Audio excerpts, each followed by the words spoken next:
En una ocasión en que el Buda llegó para su sermón matinal, traía un pañuelo en la mano. Se sentó frente a sus 10.000 monjes, y empezó a hacer nudos en el pañuelo. Les dejó a todos sorprendidos, porque nunca había hecho nada parecido. ¿Qué estaba haciendo? ¿Se había olvidado del sermón? Pero por respeto permanecieron quietos y siguieron observándole. Una vez que el Buda había hecho 5 nudos en el pañuelo, dijo: quiero deshacer estos nudos. Pero antes de hacerlo me gustaría hacer 2 preguntas. Una, ¿es este pañuelo el mismo que antes de tener los nudos? Ananda, uno de sus grandes discípulos, dijo: en cierto modo es el mismo porque los nudos no afectan su existencia. No añaden ni disminuyen nada. El pañuelo continúa siendo exactamente el mismo, su cualidad es igual, sigue siendo un pañuelo. Pero no obstante, no es el mismo, porque algo ha cambiado. Puede que tenga o que no tenga un valor fundamental, pero ahora cuenta con algo nuevo, esos 5 nudos. Está atado, y así pues, ya no es libre. Ha perdido la libertad. El pañuelo es el mismo pero ahora es un esclavo. El Buda dijo: muy bien, Ananda, eso es lo que quería decirles a mis monjes. Cuando el hombre está dividido permanece en cierto modo de la misma manera, y no obstante, ya no es el mismo. Ha perdido su libertad, su armonía, aunque fundamentalmente nada haya cambiado.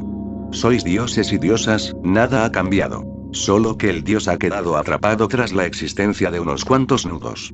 Fundamentalmente sois tan libre como un Buda, existencialmente sois exactamente igual que yo, pero psicológicamente no estáis donde yo estoy, no sois lo que es el Buda.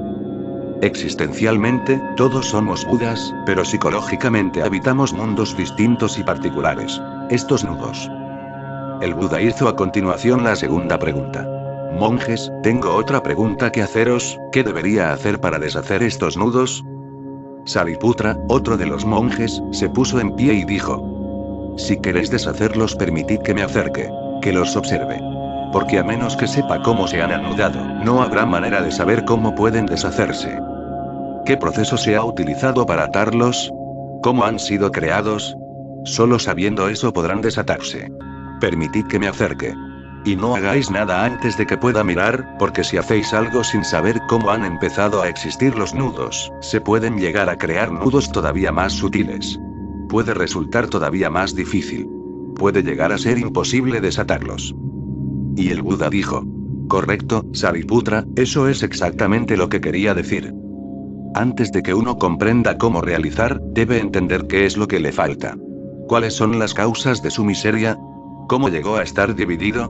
¿Cómo sucedió tal imposible, que lo indivisible se haya dividido, que la beatitud absoluta se haya convertido en miseria, que los dioses hayan caído prisioneros? ¿Cómo ha sucedido? El cómo debe llegar a conocerse con muchísima precisión, así que primero exploraremos el cómo conseguirlo. Podemos empezar con Platón. Está en la base de la mente moderna. Con él empezó clara y lógicamente la división. Debe haber existido antes que él, pero nunca fue argumentada de manera tan lógica. Nunca fue expuesta antes por un genio como Platón. Y desde entonces, durante estos 2000 años, la división ha llegado a creerse. Y si uno cree ciertas cosas durante 2000 años, esas cosas acaban por convertirse en una realidad. Una creencia tiende a convertirse en una realidad. Una creencia hipnotiza, y poco a poco empieza a funcionar como si fuese real. Platón afirmó que el comportamiento humano fluye desde 3 fuentes principales: conocimiento, emoción y deseo. Esta es la primera indicación de una división nítida del ser humano. El ser humano está dividido en 3: conocimiento, emoción, deseo. El conocimiento tiene su origen en la cabeza, la emoción en el corazón, y el deseo en los genitales.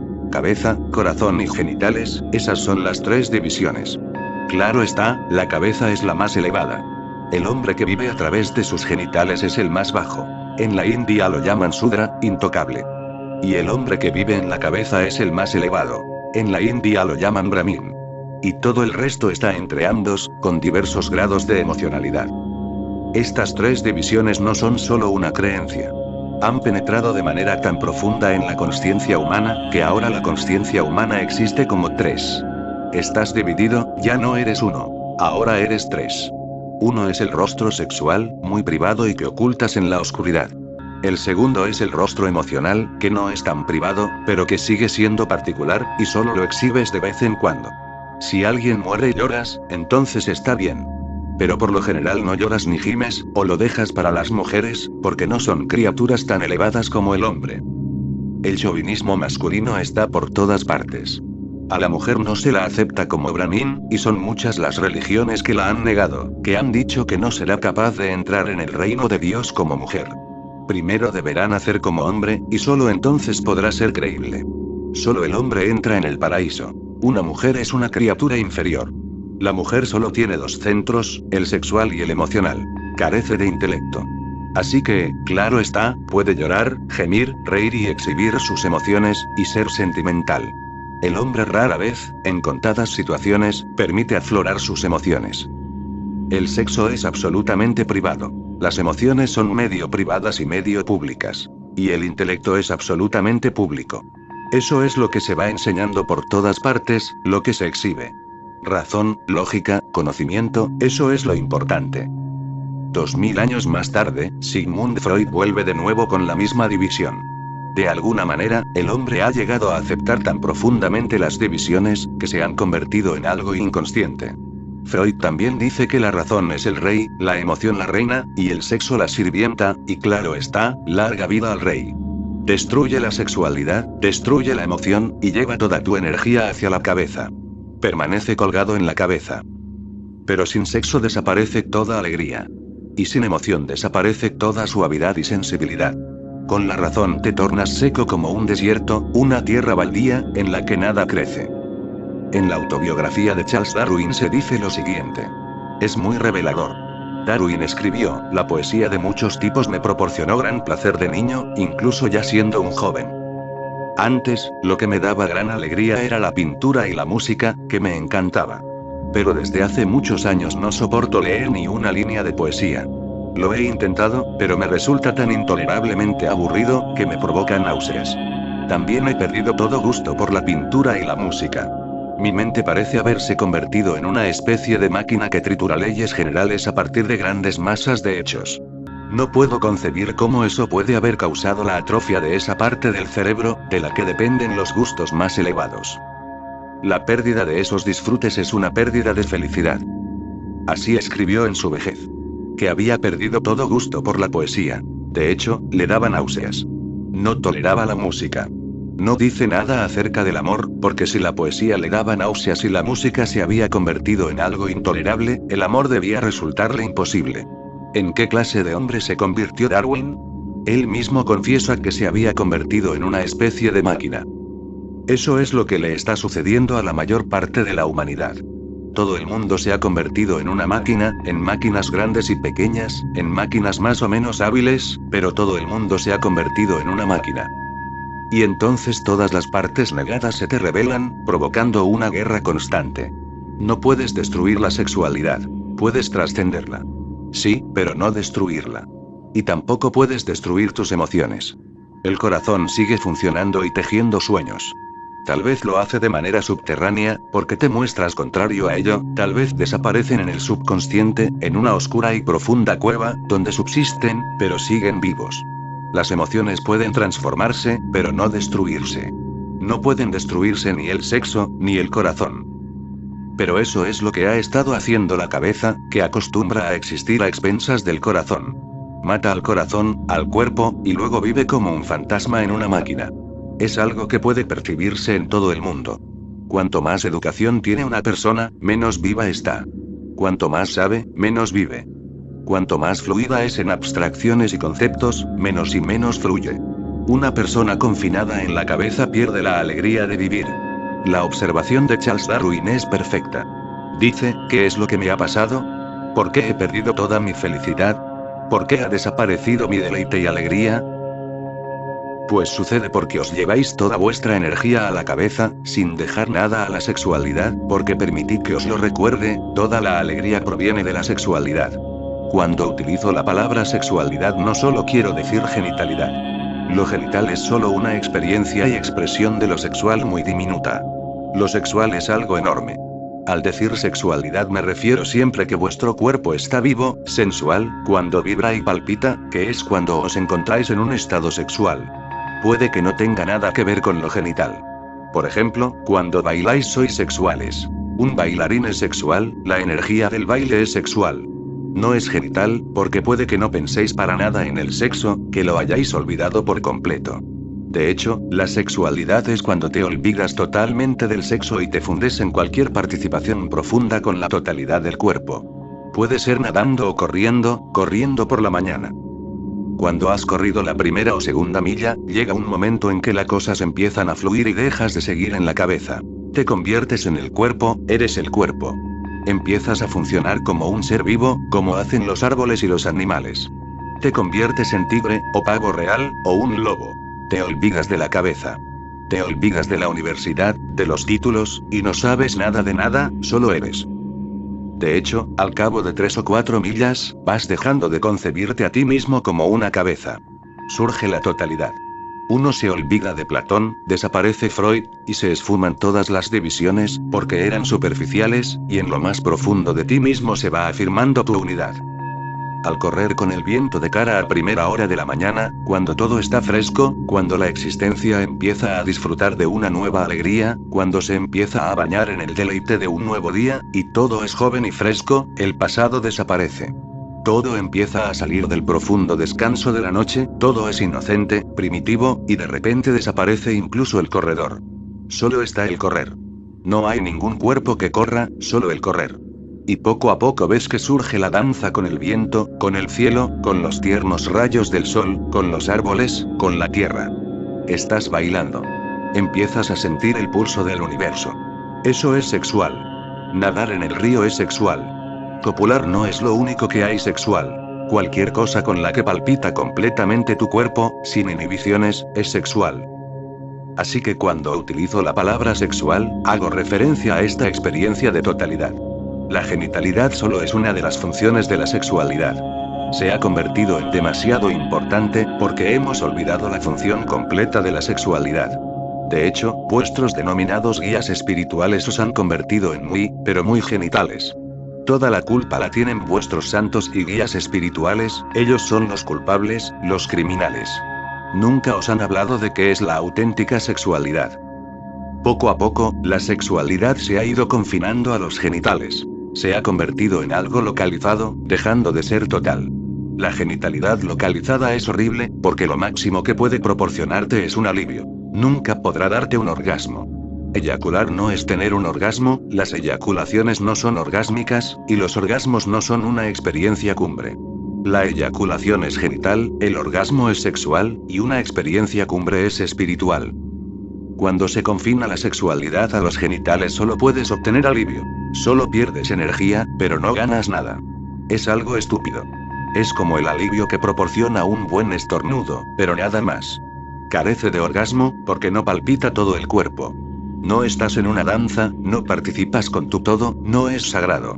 Es muy parcial, y lo parcial nunca puede ser orgásmico, porque el orgasmo solo es posible cuando está implicado todo el organismo. Cuando palpitas del dedo meñique del pie a las puntas de los pelos de la cabeza, cuando palpitan todas las fibras de tu ser, cuando bailan todas las células de tu cuerpo, cuando en tu interior hay una gran orquesta, y cuando todo baila, entonces hay orgasmo. Pero todo orgasmo no es una experiencia cumbre. Cuando palpitas interiormente de manera total, eso sí es un orgasmo. Cuando tu totalidad participa con la totalidad de la existencia, entonces se trata de una experiencia cumbre. Y la gente se ha decidido por la eyaculación, han olvidado el orgasmo, y se han olvidado por completo de la experiencia cumbre. No saben qué es. Y como no pueden alcanzar lo más elevado, se confinan a lo inferior. Cuando se puede alcanzar lo más elevado, cuando puedes lograr lo mejor, lo inferior empieza a desaparecer por sí mismo, de manera natural. Si me entiendes, el sexo se transforma, pero no la sexualidad. Te harás más sexual. ¿Dónde va a parar el sexo? Se convierte en tu sexualidad. Vivirás con más intensidad, con más ardor. Vivirás como una gran ola. Te convertirás en una tormenta, en un enorme viento que sacudirá los árboles y las montañas. Será como una marea, como una inundación. Tu vela arderá por ambos extremos a la vez, de manera simultánea. Y en ese momento, aunque solo puedas vivirlo durante un momento, será más que suficiente, probarás la eternidad. La división ha persistido en las mentes de filósofos, pedagogos, políticos y pundits, desde los tiempos de Platón hasta Freud. Esa división se ha convertido ahora en algo casi real. No piensas en tus genitales como si fueses tú. Empiezas a pensar como si se tratase de algo que te pertenece, pero de lo que estás separado. Hay gente que incluso le pone nombre a sus genitales. Entonces la separación ya es completa. Los utilizan como instrumentos. Uno no es los genitales, sino que los usa. La división es entonces completa e irremediable. Siempre piensas en ti mismo como si fueses la cabeza, considerando el resto del cuerpo como algo separado. ¿Alguna vez has pensado en ti mismo siendo los pies, las manos, la espalda, o la sangre que circula por tu interior? No. Tu identidad permanece en la cabeza. La cabeza es el rey. ¿Y quién quiere identificarse con el esclavo, con el sirviente, o tan siquiera con la reina? La teología ha evolucionado partiendo de esta división, recuérdalo. Primero es la cabeza, luego el corazón, y en tercer lugar están los genitales. Dios solo tiene la primera. Lo segundo y tercero no existen. Dios no tiene emociones ni sexualidad. Esa es la definición de Dios de casi todas las religiones, excepto en el Zen. También está el santo. El santo cuenta con lo primero y lo segundo, pero no con lo tercero. Tiene razón, intelecto, intelectualidad, emociones y corazón, pero no sexualidad. A continuación viene el ser humano normal y corriente. Tiene las tres cosas, primera, segunda y tercera. Luego está el pecador. Carece de la primera, de inteligencia, razón o cabeza, y solo cuenta con la segunda y tercera, emociones y sexualidad. Y en último lugar está el diablo, que solo tiene la tercera. Las dos primeras están ausentes, no hay razón ni emoción, solo sexualidad. Por ello, en Oriente, y sobre todo en la India, el nombre del diablo es Kamadeva, el dios del sexo. Totalmente acertado. Así que esta es la división teológica. Dios, solo cabeza. Demonio, solo sexo. El pecador se acerca más al demonio, y tiende a ir al infierno. El santo está más cerca de Dios, y se halla destinado al cielo. Y entre ambos está el pobre hombre, que cuenta con las tres cosas, y que claro está, sufre más conflictos que los otros tres. Cuando tienes las tres cosas, también tienes más conflictos. Pero ese no es un concepto zen. Es cristiano, musulmán, hinduista, pero no zen. El zen cuenta con una comprensión radical de la vida, una comprensión fresca. El zen dice que Dios es el todo, por lo que Dios tiene las tres cosas, pero carece de conflicto. Las tres mantienen una profunda armonía entre sí, bailando juntas. No se pelean, sino que se abrazan. Y eso es trascendencia. Como no hay conflicto, hay trascendencia. En Dios el sexo se torna sensualidad. Dios es sensual. El sexo cobra vida, se convierte en divertido, alegre, en un juego. Las emociones se tornan sensibilidad, compasión y amor. Y la razón se convierte en comprensión, conciencia y meditación. Se trata de una perspectiva del todo distinta. No se niega ni excluye nada. El Zen lo abarca todo. Nunca dice no a nada. Lo acepta todo y lo transforma en una realidad más elevada. Es muy sinérgico. El Zen es una plenitud sinérgica. Todas las energías deben reunirse y convertirse en una. Nada debe negarse, porque si niegas algo serás ese algo menos rico. Piensa en un Dios, en el Dios cristiano, que no tiene sexo, ni emociones. ¿Qué clase de Dios puede ser? Al tener solo intelecto sería un poco rígido. Para eso podrías venerar a un ordenador, a una computadora. Un ordenador, eso es lo que es el Dios cristiano. Solo la cabeza. Un ordenador es una cabeza magnificada, y tarde o temprano haremos ordenadores mayores y mejores. Un día acabaremos construyendo el ordenador perfecto. Será exactamente lo que se ha propuesto que sea ese Dios, solo la cabeza. El ordenador carece de sensualidad, de sexualidad y de emociones. El ordenador no llorará si alguien muere, el ordenador tampoco reirá, ni lo celebrará si alguien nace, y el ordenador no se enamorará, el ordenador no es tan tonto. Un ordenador es solo cabeza, pura cabeza. Imagínatelo. Te han sacado la cabeza fuera del cuerpo, fuera de tu totalidad, que ahora palpita en un sitio mecánico, alimentado por máquinas. Y lo único que tienes que hacer es pensar, y nada más que pensar. Eso es lo que ha estado haciendo Dios. Pero no según el Zen. El universo, la totalidad, es tan rica que lo incluye todo. La diferencia entre Dios y el ser humano, no es que Dios tenga una cosa y el ser humano tres. La diferencia es que el ser humano tiene tres que se pelean, y Dios tiene tres en armonía. Esa es la única diferencia, que no sabes cómo armonizarlas. El día que lo sepas serás un Dios. Cuentas con todo lo que básicamente se requiere para ser un dios. Es casi como dicen los sufís. Tienes la harina, el agua, la sal y el aceite, y el fuego está encendido y estás ahí sentado, hambriento, y sin saber cómo hacer pan. El hambre no desaparecerá a menos que hagas pan.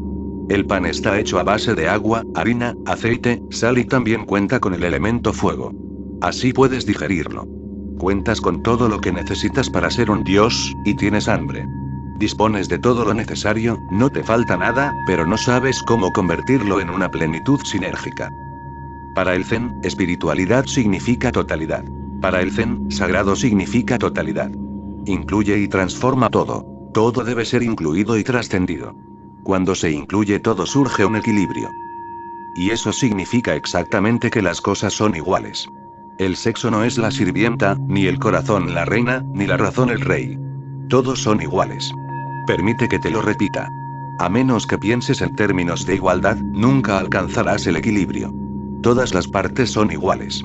Ninguna de ellas es el amo y señor, ni la criada. Esa es la revolución Zen, todas las partes son amos, señores, y criadas. Hay momentos en que el sexo se sienta en el trono, y hay otros en los que las emociones ocupan ese lugar, y aún otros en los que la razón está entronizada, pero ninguno de ellos lo está de manera permanente, sino que tiene lugar una rotación. Eres una rueda en rotación, y esas tres partes son los radios. A veces uno de los radios aparece arriba y otras veces abajo, pero los tres sostienen la rueda. Ese debe ser el significado de la Trinidad cristiana, y el de la Trimurti hinduista, los tres rostros de Dios. Un Dios detrás de todo, con tres rostros. Ninguno es el rey, ni la reina, ni la sirvienta. Todos son señores y sirvientes. Eso significa que nadie es amo y nadie es sirviente, sino que son juntos. Se sostienen entre sí, viven entre sí, y entre ellos existe una gran amistad. Entabla amistad con tus tres elementos. No te identifiques solo con uno, o empezarás a quererlo instaurar en el trono para siempre. Entabla amistad con los tres, respeta a los tres y recuerda que eres los tres, y que no obstante estás en el centro de todos ellos. Imagina un triángulo, uno de los ángulos es la sexualidad, otro es la emocionalidad, y el restante es la intelectualidad. Y en el interior del triángulo está el centro de consciencia, tú. Cuando los tres conducen a ti, a tu consciencia, a tu atención, eso es la meditación. A través de esa armonía, de esa plenitud, llegas a casa.